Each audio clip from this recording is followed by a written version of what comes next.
Allah juga akan siapkan makanan-makanan. Tapi mereka lapar. Allah siapkan minuman, mereka haus. Ya. Mereka haus. Tapi perhatikan, apa yang Allah siapkan buat mereka. Disiapkan, diceritakan dalam Al-Quran makanan dan minuman. Jenis makanan mereka yang pertama adalah buah zakum.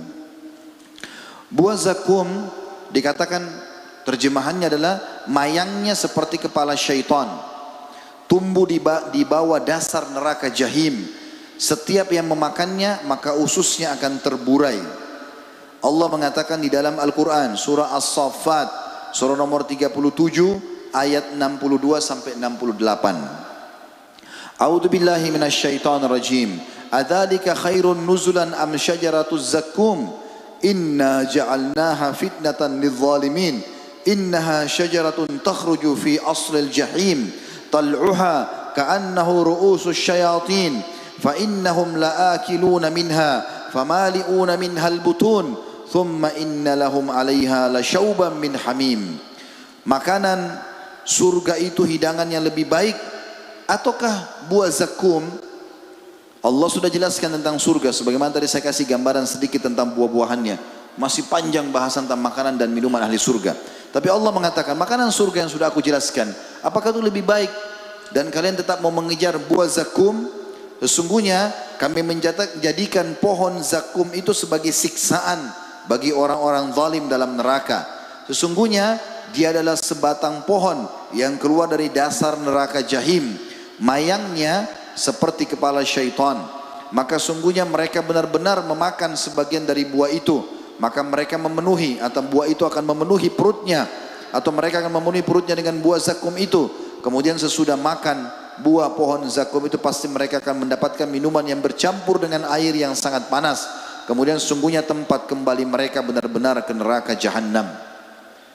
Di dalam sebuah hadis yang sahih kata Nabi SAW, andai saja setetes buah zakum diteteskan di muka bumi ini, maka rusaklah semua kehidupan penduduk bumi.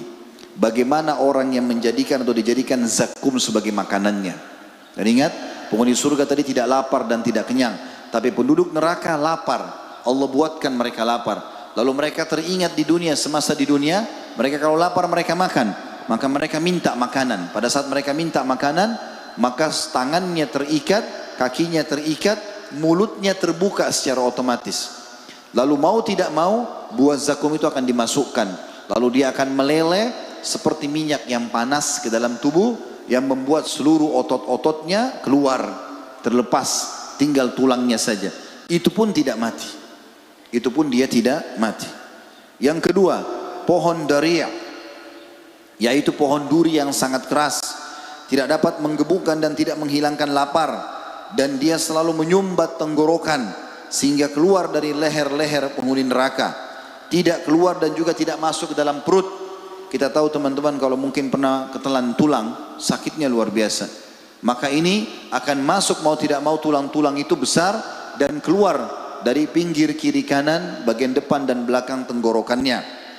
Ibnu Abbas menjelaskan, ya, pada saat tafsir firman Allah SWT surah Al-Ghashiyah surah nomor 88 ayat 6 sampai ayat 7, A'udzu billahi minasyaitonir rajim, laisa lahum ta'amun illa min dari' la yusminu wa la yughni min ju'. Mereka tidak akan memperoleh makanan kecuali dari pohon dari' atau pohon yang berduri yang tidak menggemukkan dan juga tidak menghilangkan lapar. Kata Ibnu Abbas, tidak bisa ditelan, tidak juga bisa dikeluarkan sampai masa waktu di mana Allah mau mencabutnya. Yang ketiga, gislin, yaitu nanah yang bercampur darah yang keluar dari tubuh penduduk neraka. Allah sebutkan dalam surah Al-Haqqah, surah nomor 69 ayat 35 sampai 37. A'udzu billahi minasyaitonir rajim. Falaysa lahul yawma hahuna hamim wala ta'amun illa min gislin la ya'kuluhu illa al-khati'un. Maka tidak ada seorang teman pun bagi mereka pada hari ini, maksudnya di hari kiamat. Tidak ada penolongnya. Tidak pula makanan sedikit pun bagi mereka kecuali dari darah dan nanah atau gislin. Tidak ada yang memakannya kecuali orang-orang yang berdosa. Kita tahu teman-teman kalau keluar nanah baunya tidak enak. Ya. Tentu juga kalau bau sudah tidak enak, umumnya adalah rasanya pun pahit dan tidak nyaman. Itu melihatnya saya sudah jijik. Bagaimana dengan orang yang dijadikan sebagai makanan dan minumannya? Yang keempat, al-hamim, yaitu air yang sangat panas mendidih yang akan disuguhkan dengan besi panas yang ujungnya dibengkokkan. Allah menyebutkan dalam surah An-Naba, surah nomor 78 ayat 24 sampai 26. A'udzu billahi minasyaitonir rajim. La yadhukuna fiha bardan wala syaraba illa hamiman wa gassaqa jazaa'an wifaqa.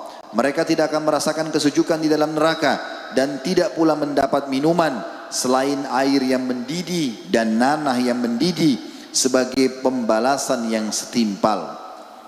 Yang kelima, al-gassaq, air yang sangat dingin. Menurut Ibnu Umar An-Numah adalah nanah kental yang jika setetesnya ditumpahkan di barat bumi, niscaya penduduk timur akan mencium bau busuknya. Allah sebutkan tentang gassaq ini dalam surah Sad, surah nomor 38 ayat 57 sampai 58. A'udzu billahi minasyaitonir rajim. Hadza falyadhuquhu hamimun wa gassaqa wa akharu min syaklihi azwaj. Inilah azab neraka, biar mereka merasakannya atas pelanggaran mereka.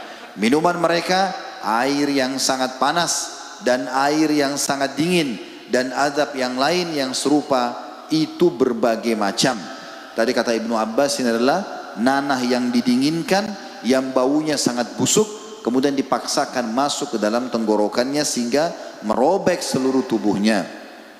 Yang keenam, as-sadid, yaitu air nanah yang bercampur darah.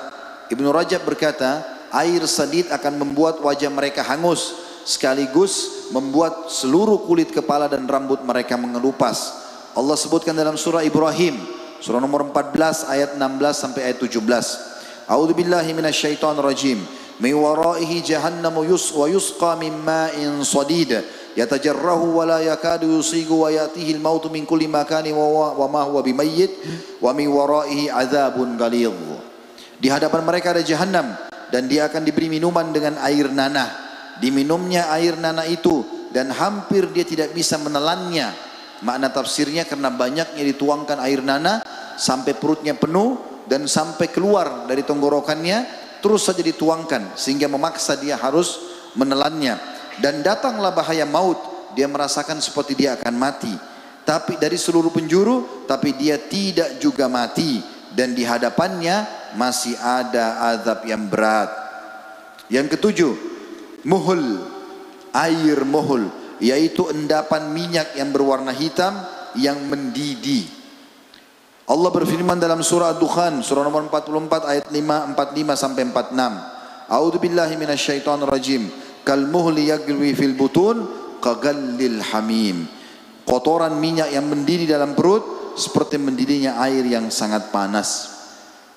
Juga dalam surah Al-Kahfi surah nomor 18 ayat 29 Allah berfirman, A'udzu billahi minasyaitonir rajim wa qulil haqqu min rabbikum wa man syaa'a falyu'min wa man syaa'a falyakfur inna a'tadna lidh-dhalimina naran ahata bihim suradikuha wa in yastaghithu yugathu bima'in kalmuhli yashfil wujuh bi'sasy syarabu wa sa'at murtafaqa. Katakanlah hai Muhammad, sampaikan kepada seluruh umat manusia, kebenaran itu datang dari Rabbmu, maka barang siapa yang ingin beriman silakan, hendaklah ia beriman. Siapa yang mau patuh mendengarkan lalu mengamalkan silakan, yang mau kafir silakan. Ya, Allah tidak paksakan. Sesungguhnya kami telah sediakan bagi orang-orang yang kafir dan zalim di neraka yang gejolaknya mengepung mereka, dan jika mereka meminta minum, niscaya mereka akan diberi minum dari air seperti besi yang mendidih yang menghanguskan muka mereka.